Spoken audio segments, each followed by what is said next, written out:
Discovery Now takes a look at two ancient puzzles in Arthur C. Clarke's mysterious world.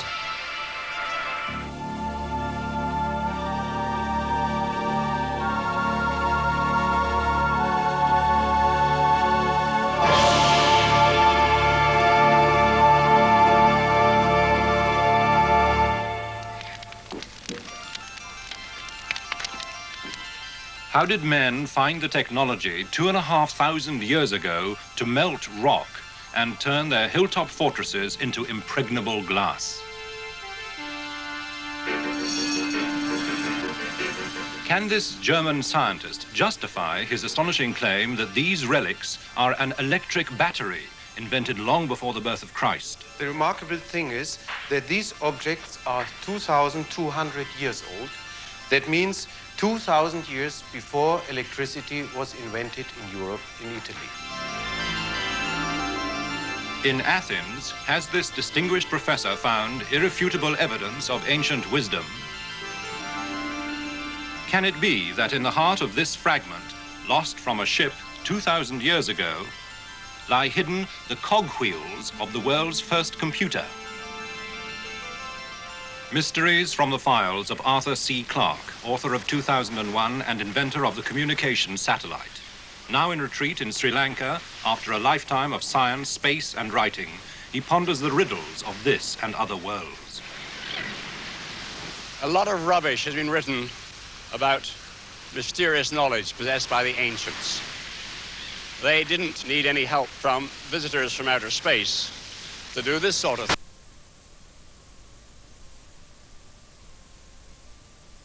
100 AD, still in full working order with a little assistance from modern engineers. But there's nothing mysterious about it. We know exactly when it was done, 13 centuries ago. We even know the names of the builders. On the other hand, there are some relics from the past which are truly mysterious because they challenge our ideas about the level of technology that existed at the time. There are also some things from the past which, though they may not challenge any of our existing concepts, are still puzzling and enigmatic.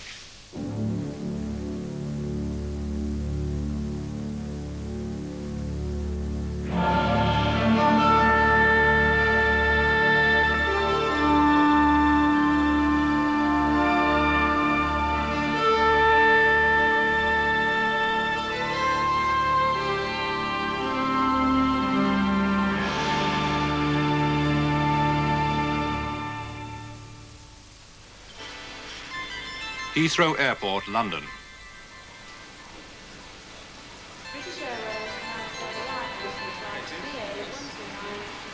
Miss Anna Mitchell-Hedges, newly arrived from Toronto, Canada. With her in her green bag, she has brought one of the greatest jewels in the world, a headache for the security men and $500,000 worth of mystery.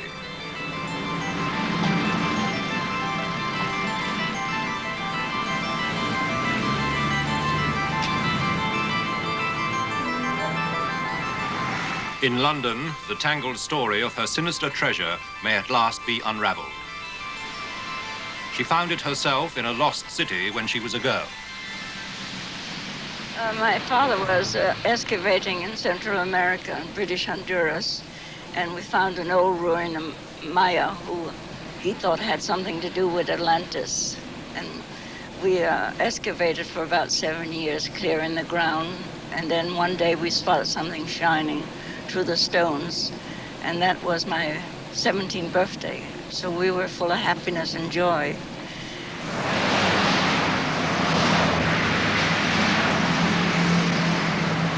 I'm bringing it to London because I want the British Museum to have a test at it and to find out more of its history if we can.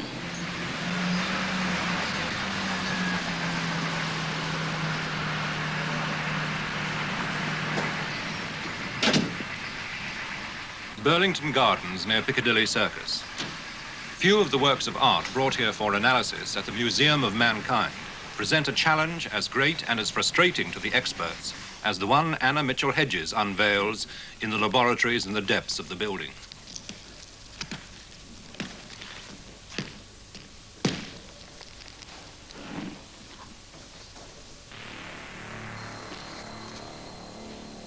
This is the weirdest gem in the world, the skull of doom. The circumstances of its discovery were bizarre. Its origin is unknown, and its powers, some say, are fatal.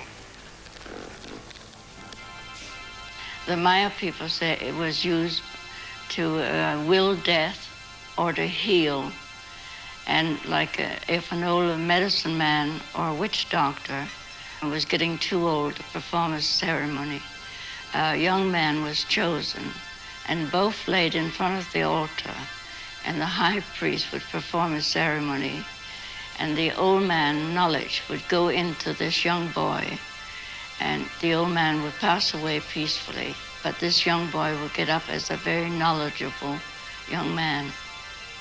This crystal skull here has tremendous power, but it also gives you a warning that something's going to happen.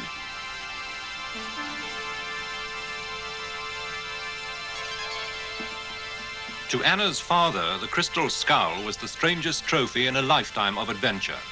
Mike Mitchell Hedges, explorer and celebrity of the 20s, was a man who'd take on a crocodile before breakfast and before donning his trousers.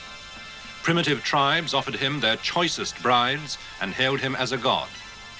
And using only a rod and line, he reeled in some of the great and monstrous creatures of the oceans.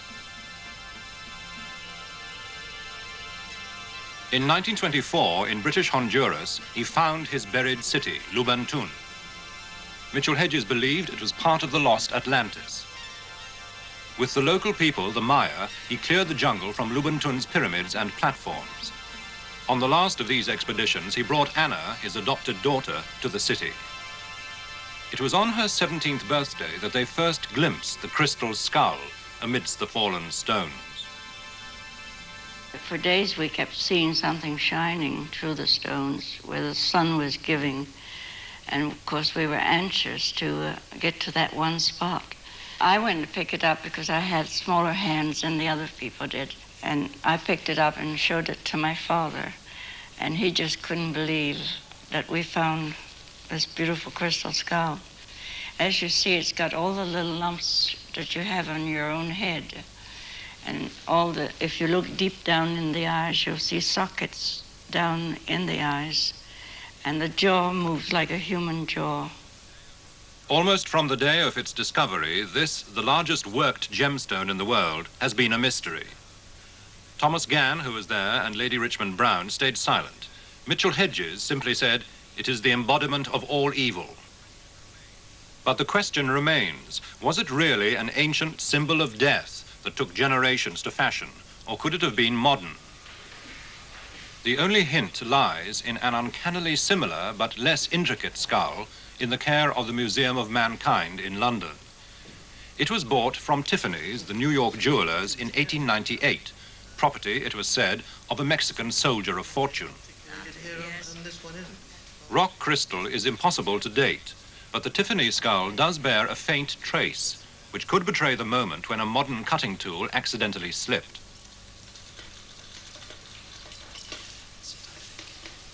The tests begin on the Mitchell Hedges skull. It is weighed in water and in air. The result, it's genuinely pure quartz rock crystal. Oh, that's very nice indeed. 2.65, which is just what it should be. That's absolutely great.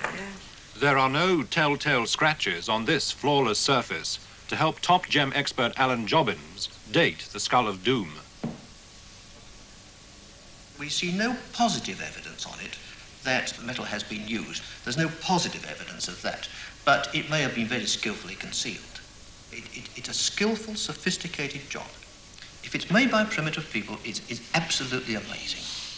Because the standard of workmanship is absolutely first class. It must have taken anybody who made this a very considerable length of time, even if he were using modern diamond tools and every modern device that was available to him.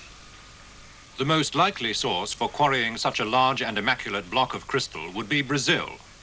But where and when it was worked are pure guesswork. Whether it was worked in Honduras or Mexico, or whether it was worked in Europe or Japan or China, I wouldn't care to say. I just wouldn't. In terms of mystery concerning their origins, I think it's likely to remain a mystery for a very long time. I mean, the probability is that the material came from Brazil, and it came from Brazil probably post-1700, sometime like that. But Alan Jobbins' theory is one with which Anna Mitchell-Hedges totally disagrees.